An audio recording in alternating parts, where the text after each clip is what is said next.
Welcome back, welcome back, welcome back. Let y'all get in here. Welcome back to another frigate Freestyle Friday, a Toastmasters journey. This is episode 12, y'all. Episode 12. I'm getting there. I'm getting there. Soon we're gonna have 100 episodes real soon. Episode 12. All right, so today we're talking about put your health first. But let me put the intro in first before we put our health first. So basically, if this is your first time tapping in, if this is your first time joining a Toastmasters journey, a Toastmasters journey is about me presenting myself as a better, more articulate, more profound speaker, right? I want to be able to convey my messages more clearly, more understandably. And so this is my platform to practice, right? So if you have any constructive criticism, keyword constructive, if you have any constructive criticism, please let me know in the comments. Please give your feedback on my performance, on my message, and yeah, that's it. You know what I mean? So a little housekeeping. Let's get into the message, right? So, like always, I'm here for a good time, not a long time. And what we're talking about today is put your health first. Put your health first, the foundation of extraordinary living. Extraordinary, not ordinary. All right? Nothing regular about what it is that we're about to talk about today. It should be regular, but you look around the world and society around you today, it's not regular. All right? So we want to be extraordinary. We don't want to be the mediocre individuals that you see every single day. We want people to look at us and see light, see opportunity, see aspirations, right? So, how do you build a foundation of extraordinary living? All right, so let's define extraordinary. I mean, it would be anything extra of the ordinary. I mean, as simple as could be. So, if the majority statistics of people live a certain way, right, then to be extraordinary, you would have to be thinking outside of that box, right? You would have to exceed the expectations of the job description to be extraordinary, right? So that's what we strive for. That's what you should strive for. That's what I strive for. And if you desire to have those same aspirations, then stay tuned because that's what we're getting into, right? So the role of health pays, because we always keep this health base because there's nothing more important. Health is more important than life itself. Health is more important than life itself because if you don't have good health, you don't really have a life at all, right? That will be the demise of your life. So, with that being said, and that being a fact, health is the foundation that makes one extraordinary, right? So you elevate your health and you will ultimately elevate your life, right? And your performance and your quality of life, right? So we're going to discuss three core pillars of becoming extraordinary, right? So that's going to be your physical, your emotional, and your social health, right? So let's go over the foundation again because we're going to jump into it. The foundation is there's nothing more important in life than your health because there is no life without your health. The three core pillars of health that we need to focus on today to become extraordinary is your physical, your emotional, and your social health, right? So physical, what does that look like? That's two parts, right? That is your performance, how you're able to live and perform. And then there is your nutritional health. right? So let's dive into it. Let me give you some nutritional advice, nutritional tips. What does the typical or what does the ordinary health look like in America? Mind you, statistically, half of America is obese. It's obese. So, what does the 50% typically do? What are their habits like? What is their daily activity? They're probably eating a lot of processed food, right? They probably have a sedative, what sedentary. Look, I'm stumbling over my words. They probably don't move often. They probably don't move often. We'll just say that because I can't talk right now. So they're not active. They're not active at all. And they're eating improperly. They're probably not getting enough rest. They're probably not doing anything that is going to benefit them as far as their nutritional health goes. So to be extraordinary, you might want to eat fruits and vegetables, drink water. You know what I mean? We'll get to the social part, but this is part of the social part too. I don't argue with individuals that I know are dehydrated. I don't argue with individuals that I know don't eat properly. If you're eating a cheeseburger and you're trying to have an argument with me, you can't. I won't do it because I already know your mind is poisoned because you're eating poison. I already know if you're eating chips and trying to argue with me, this isn't going to be an argument that I'm going to be able to win because you're not even caring about yourself. It's not logical. You know what I mean? So don't check me, check your diabetes, right? So when we talk about wanting to be healthy nutritionally, to do extraordinary things and have a habit of doing extraordinary things, before I go grab my soda or before I go grab some juice, I'm going to drink some water because I'm going to be extraordinary. And the easiest way to set those things up is to not have those things in my household. So then the only times that I have cookies, chips, sodas is when I'm outside of my home, right? So that would help you be more extraordinary in your life because eventually what you do in your house will carry on to outside of your home. So when I go to parties now, the first thing I'm not grabbing is a Pepsi, is a Coke. The first thing I'm grabbing is a bottle of water. And I'm drinking that first. Before my meals, before my, you know what I mean? I'm gonna grab the salad. I'm gonna grab the vegetables before I grab the pizza, before I grab the steak and pasta and rice. You know what I mean? I'm gonna make extraordinary choices because I want to be an extraordinary individual. So I build the foundation for that in my house. I don't keep junk food in my house. I have to leave and make it inconvenience of a drive to go acquire these things because this household is for extraordinary things. Performance wise, exercise, snacks. When we talk about performance, we talk about exercise. If you want to lose weight, if you want to gain weight, if you want to maintain weight, if you want to maintain bone and muscle density so that when you get old, you're not brittle, then you're going to want to exercise. Particularly, you're going to want to strength train. What does this look like? I don't have time. I don't have time. I don't have time. I work a lot. I get it. I have 4 children. I get it. But if you don't have time for your health, you don't have time to live. So let's incorporate some of these. Let's incorporate some push-ups when we wake up in the morning or before we go to bed.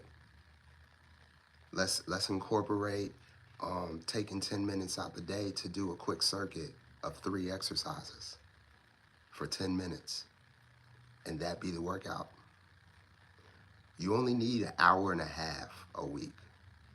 If you're mobilely active, saying that you'll park at the back of the grocery store so that you can get a little walk in. You'll take the stairs instead of the elevator. If you can do those daily movement things and add an hour and a half of strength training, that's 30 minutes for 3 days. If you can do that, in those 30 minutes, you'll burn approximately 250, 300 calories and build muscle, endurance, and strength. It's a good foundation. It's a good foundation. An hour and a half a week is not a long time. If you don't have an hour and a half a week to focus on your personal health, your physical health, your performance and movement, I would reevaluate your time schedule. I would reevaluate your calendar, right? Because who has control over your life more than you, right? So let's get into the emotional while we're on that, right? Who has more control over your life than you?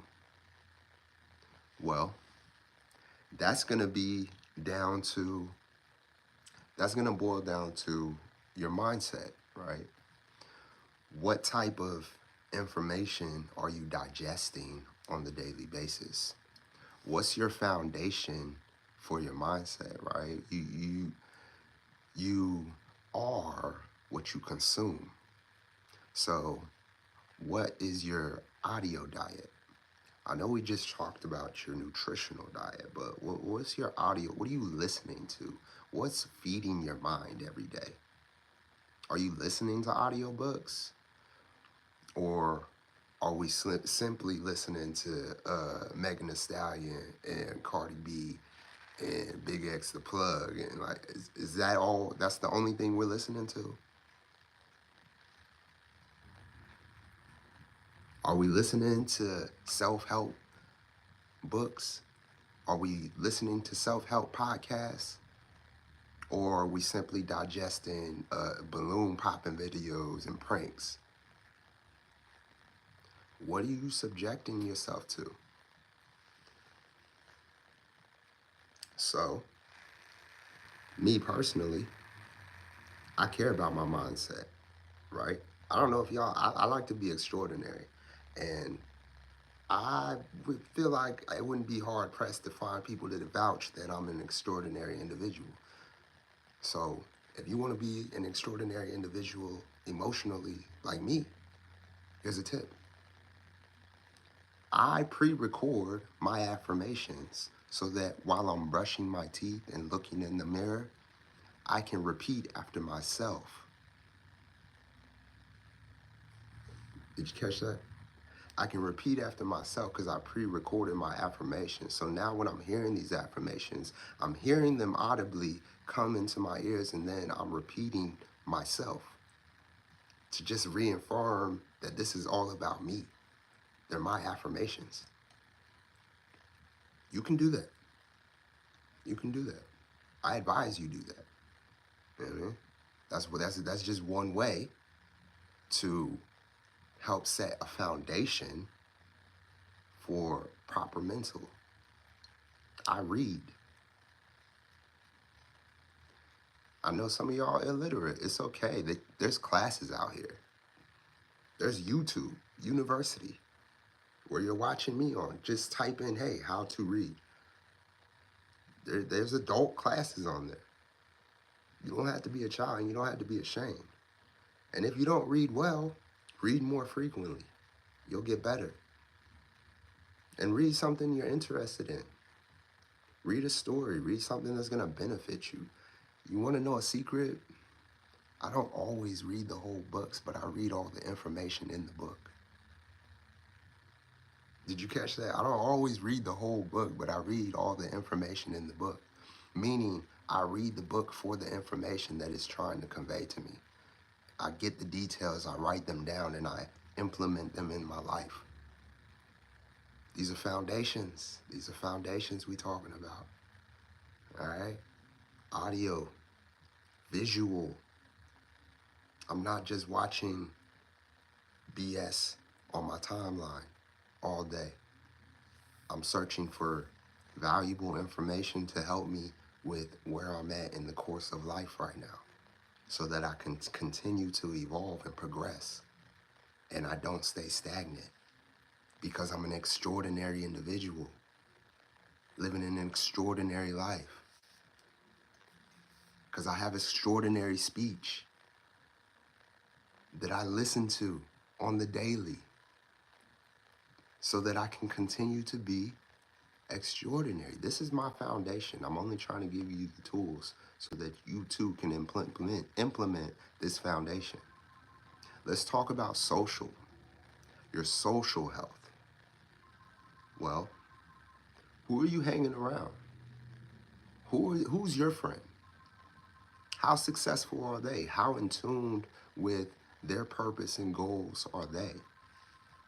When y'all get together, do y'all ever have conversations that are productive? Or is it all hot takes, social media, blog talk? Do we talk about health? Do we talk about wealth? I know if you're my friend, and if any of my loved ones and friends are watching, you know for a fact that if we have a conversation at some point, we're going to have a healthy conversation. We're going to have a wealthy conversation. We're going to have a conversation about prosperity and purpose. Yeah, we gonna bullshit chat, you know what I mean? We feel me? We gonna chit chat talk, but we gonna speak with purpose. Are your conversations purposeful or are they just toxic? I don't know. I'm not judging and saying that all your conversations are toxic. I'm just telling you that that's something you might want to audit if you want to build a foundation for healthy living. Understand too, it's an energy transfer, right? I feel like I'm giving you good energy right now. If you can feel the energy that I'm pushing through this phone right now, through this recorder right now, then what do you think it'd be like if we were right next to each other? When your friend or your spouse or your loved one is sitting next to you, standing next to you, and they got bad energy, you don't think that's seeping onto you? If I'm hanging out with individuals that are nefarious and only have ill intentions for the world, you don't think that energy is seeping off to me? It is. If you didn't know, just so you don't have to question, I'm telling you directly that it is. And you need to mitigate that and manage that accordingly. Socially, emotionally, are individuals triggering you? You need to have a foundation of being able to vet the individuals that you encounter. If I'm going to work and it's toxic and I get a literal headache every time I go and I get emotionally charged every time I go, there's an issue. The issue is two-part. One, you're allowing someone or something or some outside circumstance affect your mood. You should not be doing that. Nothing outside of you should affect you. Understand it, address it, and act accordingly. Don't run away on emotions. That's what children do. I literally just had a conversation with my daughter about this very thing. Instructing her, hey, she's in there crying. I'm like, why are you crying? Well, it's being mean. Look, understand what's going on. Get out of your emotions for a second. It's okay to be emotional, but get out of that for a second and evaluate what's really going on. Somebody said something that you don't like. Why don't you like it? Address that and move on. She got it. She's learning. I just had to remind her. She knew. I just had to remind her. But some of y'all were never told this. Some of y'all never learned this. Some of y'all are still having difficulty implementing this. Understand, nothing outside of you should be dictating how you respond, how you react. No one should be able to charge or diffuse you unless you allow it. You can charge me for good. You can charge me for positivity, but you can't charge me and make me upset. You can't charge me and dictate how I'm finna react to you. Set a foundation. It's not gonna work all the time, but 9 out of 10, if you have a good habit of this, you just set the foundation. So, in closing, let's go over it again. We talked about the physical, we talked about the emotional, and we talked about the social aspects of health that can make you an extraordinary individual. Eat fruits and vegetables, drink water. That should be your foundation of anything you consume on a nutritional diet, on a nutritional eating regimen, because I don't even like saying diet, because we're not dying, we're living, because I eat living food. I don't eat dead carcasses, right? If you eat dead carcasses, it's okay. You know what I mean? Enjoy your dead carcass. But I implore you to add some living fruits and vegetables as a foundation first. You know, some of y'all don't know what a Brussels sprout is. Some of y'all don't know what an asparagus is. That's not okay. If we're going to be extraordinary in our professional life, in our career, if we're going to be extraordinary as parents, as we're going to be extraordinary as children, if we're going to be extraordinary as men and women, then we need to do extraordinary things. Nutritionally, we need to do extraordinary things. Emotionally, affirmations, self-help, self-talk, positive self-talk. There should be a foundation in your life. You will never ask me a question or you will never hear me say something negative about myself. Whether you deem it to be true or not, whether it is true in the moment or not, you will never hear me say something detrimental to myself. Socially, you might see me with some individuals, but I would never be around them enough for them to impact my social health. I can't do it. I care too much. I care too much about my mental. I care too much about my physical. I care too much about my purpose. That's my whole thing, y'all. That's my whole thing. I feel like this was a good one, because I want more extraordinary people in the world. Because I like interacting with extraordinary people. Other people, ordinary people, we don't get along as well. Because I have an extraordinary mind. So the conversations, they're not flowing like water. It's too many bumps, too many rocks, too many walls. Because you can't comprehend. Because you're not eating no vegetables. You're not drinking no water. You're dehydrated. You out of shape, so you out of breath. So you can't speak properly or something. Something like that. Tap back in next week. We'll be here again on Friday. Hey, if you got a topic you want me to go over next week, put it in the comments. Let me know. Let's dissect it. Let's have a real conversation. If you got anything from this conversation today, put it in the comments. Let them know. Some people might not sit here the whole 20 minutes and want to hear all what I'm saying. So just give them some tips. Let them know in the comments. It's good over here. All right? That's my whole thing. Stay tuned for more health, wellness, prosperous living, speeches, talks, soliloquies, the whole nine. All right, let me stop playing. I'll see y'all next time. Enjoy your day.